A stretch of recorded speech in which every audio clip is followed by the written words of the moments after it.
नमस्कार, जन टीवी के उत्तराखंड के इस खास बुलेटिन में आप सभी का स्वागत है। मैं हूं आपके साथ प्रियंका तिवारी। खबरों को विस्तार से जानेंगे, लेकिन उससे पहले एक नजर हेडलाइंस पर। बुलडोजर एक्शन पर सुप्रीम कोर्ट की 1 अक्टूबर तक रोक, कहा हमारी इजाजत के बिना ना हो तोड़फोड़। केंद्र सरकार ने ऑर्डर पर उठाया सवाल।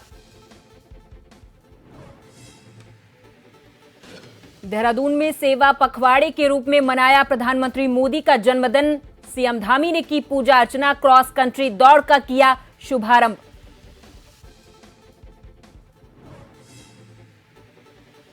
उत्तराखंड में आगामी चुनावों के लिए कांग्रेस ने कसी कमर, बैठकों का दौर जारी। सरकार की विफलता को जन जन तक पहुंचाने की बनाई रणनीति।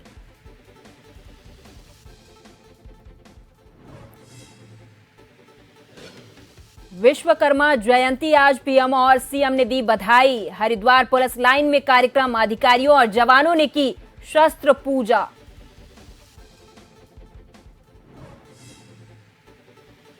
और 2 दिनों तक प्रदेश में भारी बारिश के आसार। पिथौरागढ़, चमोली और नैनीताल जनपद में येलो अलर्ट। बाढ़ से यूपी उत्तराखंड की सीमा पर रास्ता बाधित।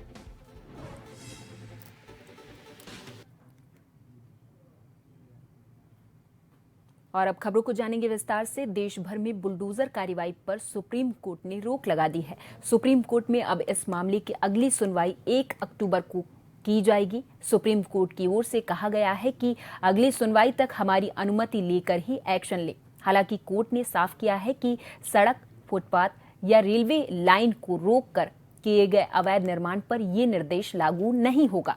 सुप्रीम कोर्ट ने कहा है कि वो सभी पक्षों को सुनकर बुलडोजर कार्रवाई को लेकर देश भर में लागू होने वाले दिशा निर्देशों को बनाएगा।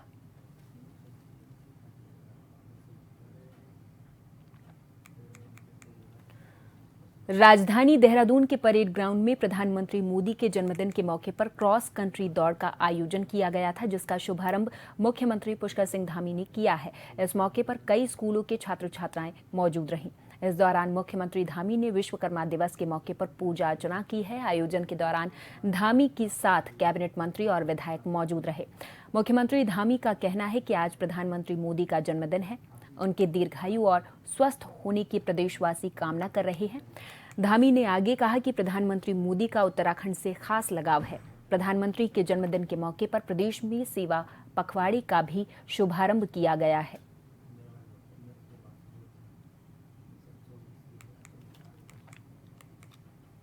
हमारे लिए बहुत ही शुभ दिन है और बहुत खुशी का दिन है कि आज हमारे आदरणीय प्रधानमंत्री नरेंद्र मोदी जी का जन्म दिवस है। हम भगवान से प्रार्थना करते हैं कि भगवान उनको स्वस्थ रखें, वो शतायु हों, दीर्घायु हों और लंबे समय तक उनका नेतृत्व हमारे देश को प्राप्त होता रहे। मैं उत्तराखंड की देवतुल्य जनता की ओर से भी, यहाँ के सभी देवताओं की तरफ से भी भगवान से प्रार्थना करता हूँ कि भगवान उनको स्वस्थ रखें और हमारे उत्तराखंड से जो उनका विशेष लगाव है, उत्तराखंड उनके हृदय में बसता है, तो निश्चित रूप से समस्त उत्तराखंड वासी भी उनके जो है सुदीर्घ जीवन की कामना करते हैं।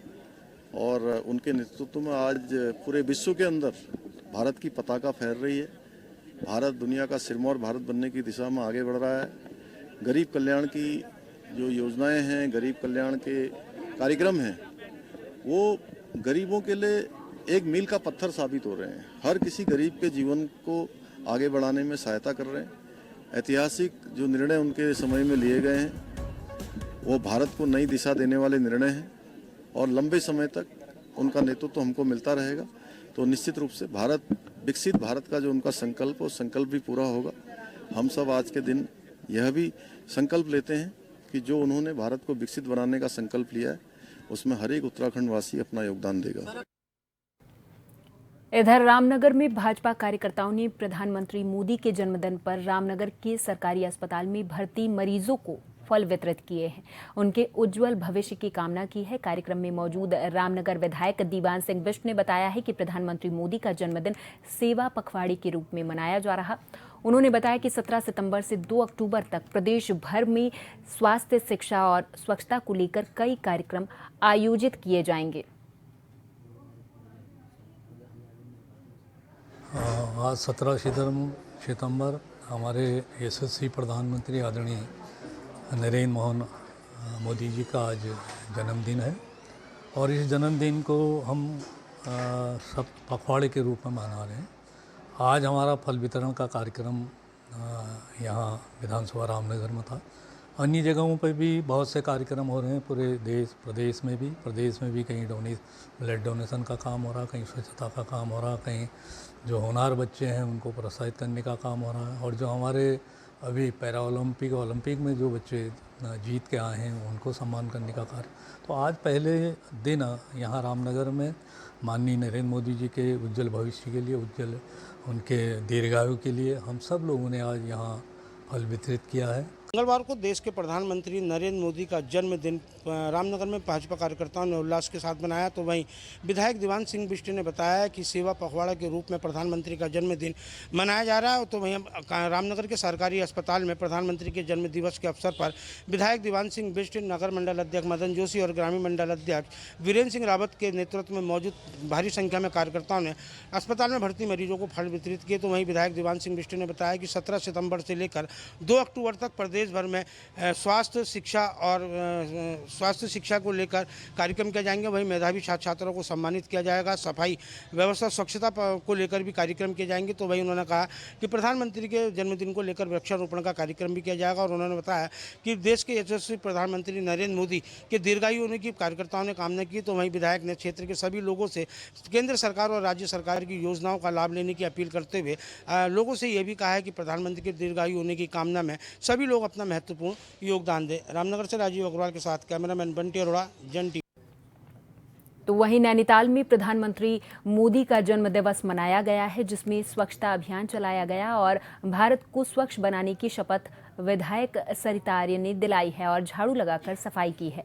सरिता आर्य ने कहा है कि देश को मोदी जी ने जैसे साफ सुथरा रखा है, हम सभी को यही करना चाहिए।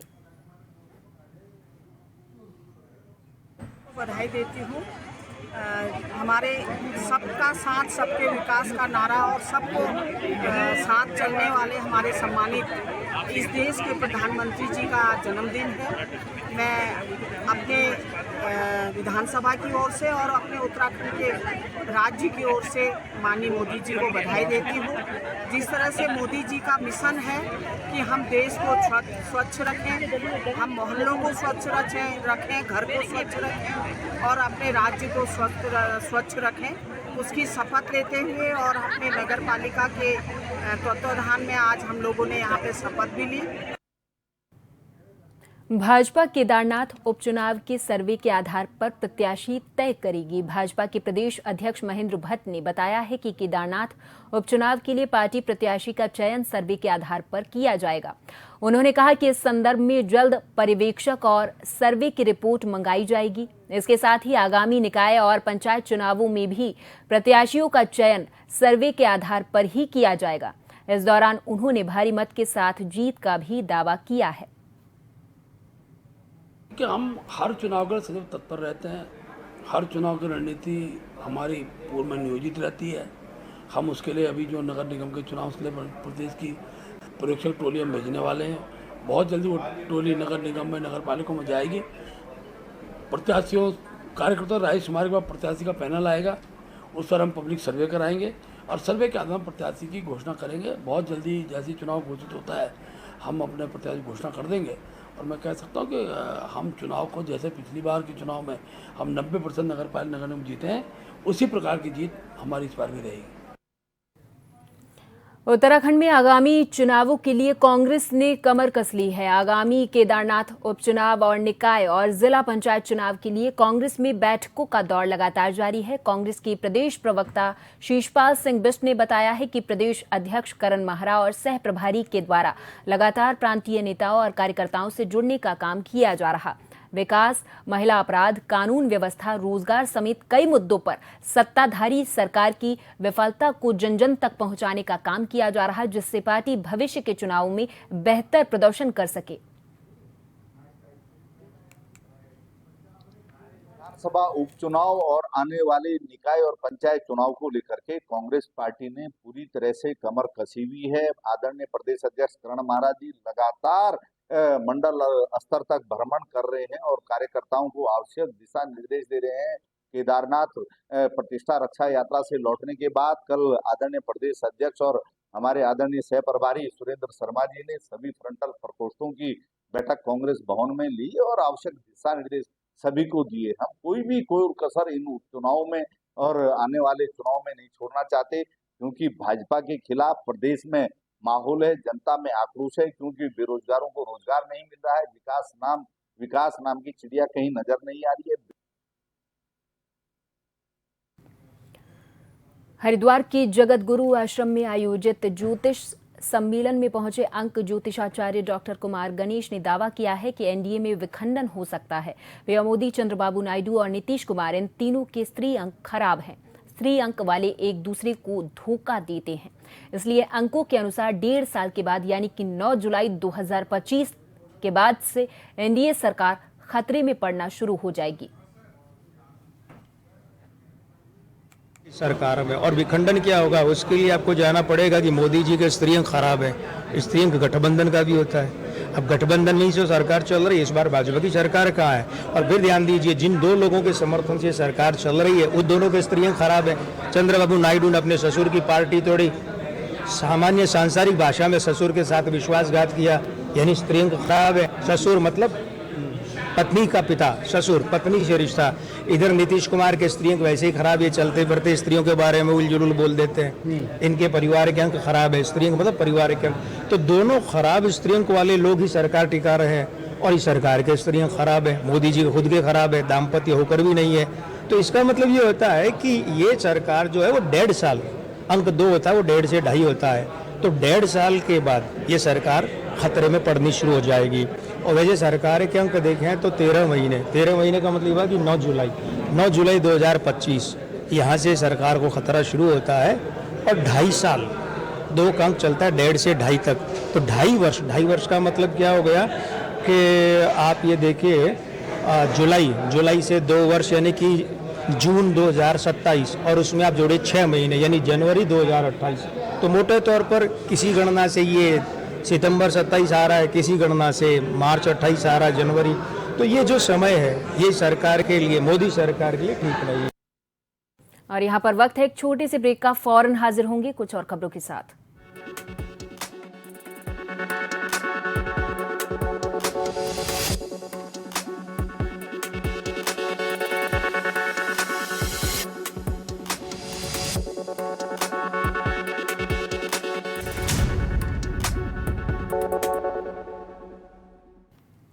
ब्रेक के बाद एक बार फिर से आप सभी का बहुत स्वागत है। रुड़की के मंगलौर के मानक चौक पर विश्वकर्मा मंदिर सभा में आयोजित कार्यक्रम में हरिद्वार भाजपा के सांसद त्रिवेंद्र सिंह रावत पहुंचे और विश्वकर्मा दिवस की बधाई दी है।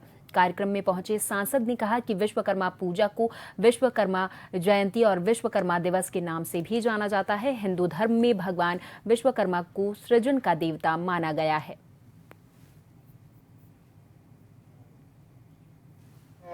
जो आयोजक मंडल है, भगवान विश्वकर्मा जयंती के अवसर पर इतना अच्छा कार्यक्रम यहाँ पर आयोजित किया गया है, उनको बहुत बधाई देता हूँ। भगवान विश्वकर्मा ये सृष्टि के निर्माता के रूप में हम उनको याद करते हैं, उनके प्रति अपना सम्मान अर्पित करते हैं। और पूरे देश में आज हम उन उपकरणों का पूजन करते हैं जो निर्माण कार्य में काम आते हैं, चाहे छोटे उपकरण हो चाहे बड़े उपकरण हो, हम उन सब की भी आज पूजा करते हैं, यानी कि एक तरह से श्रम की हम आराधना करते हैं। तो आज हम इस रूप में भगवान विश्वकर्मा को याद कर रहे हैं। साथ ही संयोग है कि माननीय प्रधानमंत्री जी का भी आज जन्मदिन है और पिछले 10 वर्षों में 2 शासनकाल और अब तीसरा शासनकाल आज के 100 दिन आज पूरे हो रहे हैं। तो इस अवसर पर हम माननीय प्रधानमंत्री जी को बहुत बधाई देते हैं। विश्वकर्मा दिवस के अवसर पर हरिद्वार पुलिस लाइन में भगवान विश्वकर्मा की विधिवत तौर पर पूजा अर्चना की गई है। इस दौरान शस्त्रों की मंत्रोच्चार के साथ पूजा की गई है। वरिष्ठ पुलिस अधीक्षक प्रमेंद्र डोभाल सहित अन्य पुलिस अधिकारी और कर्मचारियों ने पूजा में भाग लिया है। साथ ही हरिद्वार के थाना कोतवाली और अन्य शाखाओं में भी संबंधित अधिकारी और कर्मचारियों के द्वारा शस्त्रों की पूजा की गई। एसएसपी प्रमेंद्र डोभाल ने इस अवसर पर कहा कि पुलिसकर्मी हर साल विश्वकर्मा दिवस के मौके पर अपने शस्त्रों की पूजा करते हैं। उन्होंने कहा कि सभी पुलिसकर्मी अपने हथियारों की सुरक्षा करना और उनका सही उपयोग करना अच्छे तरीके से जानते हैं। देखिए, विश्वकर्मा पूजा प्रत्येक वर्ष की भांति इस बार भी पूरे धूमधाम से मनाई जा रही है और इस दिन सभी पुलिसकर्मी जो अपने असलहा हैं उसकी पूजा करते हैं, उसके रख रखाव को देखते हैं। तो ये बिल्कुल एकदम जैसे कल माननीय डीजीपी महोदय का स्पष्ट संदेश था, तो ये बात बिल्कुल सही है कि हरिद्वार में या पूरे उत्तराखंड में हम लोग हरिद्वार असलहे रखते हैं तो उसकी सुरक्षा भी करना जानते हैं और उसको अच्छे से उपयोग करना भी जानते हैं। काशीपुर में आज कैंसर जागरूकता अभियान शिविर का आयोजन किया गया था। गुरुद्वारा श्री ननकाना साहिब में डेरा कार सेवा दिल्ली के जत्थेदार बाबा बच्चन सिंह और बाबा सुरेंद्र सिंह के निर्देशन में खालसा फाउंडेशन के सहयोग से ये आयोजन किया गया था। काशीपुर में जालंधर से आई वर्ल्ड कैंसर केयर के सहयोग से निःशुल्क कैंसर जांच शिविर का आयोजन किया गया। इस दौरान दर्जनों की संख्या में पहुंचे लोगों की ब्लड प्रेशर और शुगर की जांच के साथ शुरुआत की गई है। इस दौरान डेरा कार सेवा दिल्ली के बाबा सुरेंद्र सिंह ने कहा है कि खालसा फाउंडेशन के द्वारा ये काम किया गया है, बहुत सराहनीय ये काम है। लोगों को सुविधाएं ज्यादा से ज्यादा मिले, इसका हम प्रयास कर रहे हैं। की हेल्प से हमने आज काशीपुर के अंदर जो है वर्ल्ड कैंसर जागरूकता अभियान के तहत इसको जो है कैंसर कैंप लगाया है, जिसके अंदर निःशुल्क जांचें की जा रही हैं। जैसे कि पूरे संसार में लगातार कैंसर बढ़ रहा है, उसकी रोकथाम के लिए एक छोटा सा प्रयास है खालसा फाउंडेशन का। तो हम सबसे पहले वर्ल्ड कैंसर केयर वालों का धन्यवाद देते हैं और संत बाबा बच्चन सिंह जी, संत बाबा सुरेंद्र सिंह का बहुत बहुत धन्यवाद देते हैं कि लगातार वर्ल्ड कैंसर केयर वालों जो कैंसर जागरूक अभियान का कैंप लाया गया है, ये इन्होंने बहुत मेहरबानी है कि इन्होंने साढ़े इस इलाके जाके लोगों को जागरूक करने वास्ते कैंप लाया। तो मैं सब का धन्यवादी हाँ, सब अपील करता है कि आगे इस जो फैसिलिटी लैके आए ने उसका फायदा उठान, आके अपना चेकअप करान ताकि टाइम से कैंसर का पता लग सके।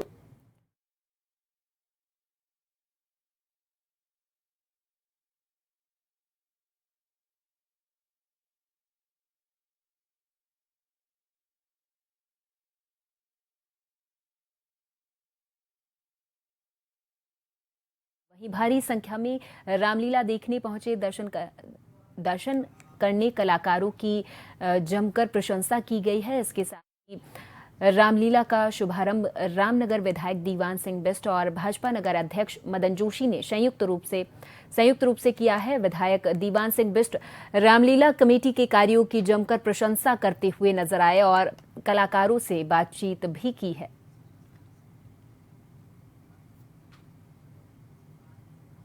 साल हमने सिल्वर जुबली बनाई थी और ये आदर्श रामलीला समिति, ये श्राद्धों में हमारी रामलीला होती है और जो है यहाँ के जो भी कलाकार हैं, जो हम इस रामलीला में हम जिनको सिखाते हैं और हमारे गुरुओं ने हमें सिखाया, लेकिन हम अपनी नीचे वाली पीढ़ी को सिखा रहे हैं। तो जो कलाकार यहाँ पर रोल करते हैं वो आने और जो रामलीला इधर उधर रामलीला उत्तराखंड में जो रामलीला होती हैं उनमें जाकर के अपनी भूमिका निभाते हैं। और ये तो एक निःशुल्क पाठशाला है, यहाँ तो निःशुल्क सिखाया जाता है कलाकार को। इसका तो हमारे ऊपर बहुत बड़ा आशीर्वाद है। हमने जब भी मांगा है उन्होंने हमें दिल खोल के दिया है और उन्होंने आज अपनी बात ये भी कही कि मैंने जो भी पैसा दिया है वो यहाँ लगा है, क्योंकि हम तो जो है हमारा हमेशा सोच ये रहती है कि जो भी हमें पैसा मिलता है, जो भी हमें आय इधर से उधर से होती है, दान में आता है, तो हम उस पैसे को यहाँ के निर्माण में लगाते हैं। क्योंकि यहाँ पर हमारे यहाँ रामलीला के बाद जो है यहाँ गरीब लोगों की शादियाँ होती हैं, तो उनके लिए हम निःशुल्क देते हैं और जो कुछ दे सकते हैं तो वो दे जाते हैं, तो उससे हमारे कुछ खर्चे चल जाते हैं, जैसे बिजली का बिल है, पानी। खबर उत्तरकाशी से है, जहां मां गंगे की शीतकालीन प्रवास मुखबा धराली गांव में सेक्कू पर्व धूमधाम से मनाया गया है। इस दौरान स्थानीय लोगों ने बगवाल की तर्ज पर चीड़ और देवदार के छिल्लों से बने भेलों खेल पर रात भर रासो और तांदी नृत्य किया है। साथ ही देवडोलियों का आशीर्वाद लेकर परिवार और क्षेत्र की खुशहाली की कामना की है। 2 दिन तक सीमांत गांव मुखबा में दिवाली जैसा माहौल रहा। बता दें कि मुखबा गांव में सेल्कू मेले की तैयारी काफी दिनों से चल रही थी। परंपरा के अनुसार सबसे पहले अपनी बेटियों और रिश्तेदारों को इस उत्सव का निमंत्रण दिया जाता है।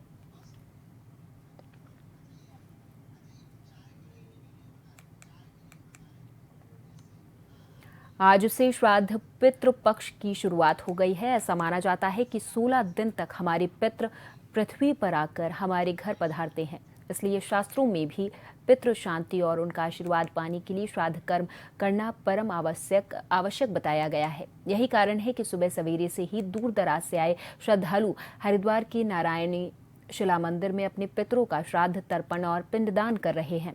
मौके पर नारायणी शिला मंदिर के मुख्य पुजारी पंडित मनोज त्रिपाठी ने बताया है कि नारायणी शिला मंदिर में श्राद्ध करने से व्यक्ति को 100 पितृकुल के मोक्ष की प्राप्ति होती है।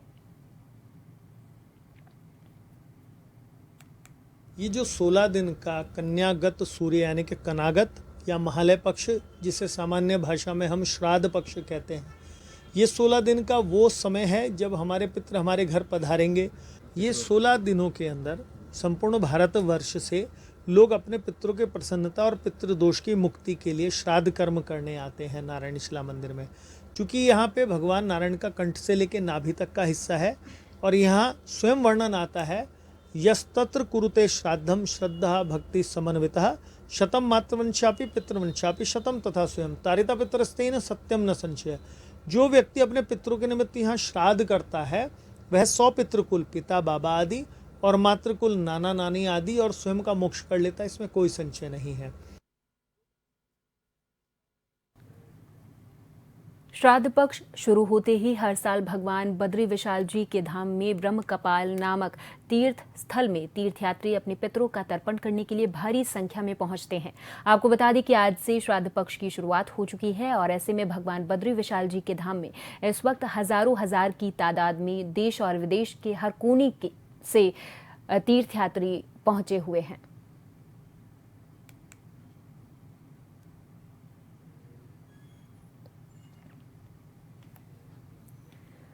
मॉनसून की दस्तक के बाद प्रदेश भर में लगातार हो रही भारी बारिश के बीच मौसम विभाग ने एक बार फिर से पूर्वानुमान जारी कर दिया है। मौसम विभाग के मुताबिक 1 से 2 दिनों तक प्रदेश के अधिकांश क्षेत्रों में भारी बारिश देखने को मिल सकती है। हालांकि अन्य जनपदों में हल्की से मध्यम बारिश के आसार नजर आ रहे हैं। मौसम विभाग के निदेशक विक्रम सिंह ने कहा है कि आने वाले 2 दिनों तक पिथौरागढ़, चमोली और नैनीताल जनपद को येलो अलर्ट में रखा गया है। हालांकि बागेश्वर में इस दौरान ऑरेंज अलर्ट रहेगा। वहीं अन्य जनपदों में हल्की से मध्यम बारिश के साथ साथ कहीं कहीं पर भारी बारिश होने की संभावना नजर आ रही है। आगे अगर बात करने पर आज 17 तारीख आपकी है, तो 17 और 18 में जो पहले भी बोला गया था कि थोड़ी जो एक्टिविटी इस दौरान बढ़ेगी, जो अभी एक निम्न दबाव का क्षेत्र या जो डिप्रेशन जो है गंजेटिक वेस्ट बंगाल पे बना हुआ था, तो वो अब आगे को थोड़ा मूव करेगा और हालांकि वो वीक पड़ जाएगा, काफ़ी वीक पड़ जाएगा, पर उसकी वजह से कहीं ना कहीं जो एक्टिविटी थोड़ी सी हो मिलने वाली प्रदेश में। तो आज 17 और 18 के 2 दिन की बात कर रहे हैं, तो अनेक जगहों तक में हल्की मध्यम बारिश की वो संभावना है। जहाँ तक भारी बारिश की बात करें, वार्निंग की बात करें, तो येलो में आप ये कह सकते हैं कि जो हमारा पिथौरागढ़ है या इसी तरह चमोली डिस्ट्रिक्ट है या नैनीताल है, उसको रखा गया है, येलो वार्निंग में रखा गया। या इंटेंस शावर है और जगह भी जो हिल्स में अगर बात करूं तो उसकी बिल्कुल संभावना है। तो आज 17 तारीख को आप ये कह सकते हैं कि इस तरह की एक्टिविटी है। और बागेश्वर डिस्ट्रिक्ट में थोड़ा दिख रहा है कि वहाँ थोड़ा ज़्यादा, तो वेरी हैवी तक भी एक आध का वहाँ हो सकता मिल जाए, तो उसको ऑरेंज में भी आज हमने रखा है। और इसी के साथ इस बुलेटिन में फिलहाल के लिए मेरे साथ बस इतना ही। आप देखते रहें जन टीवी। नमस्कार।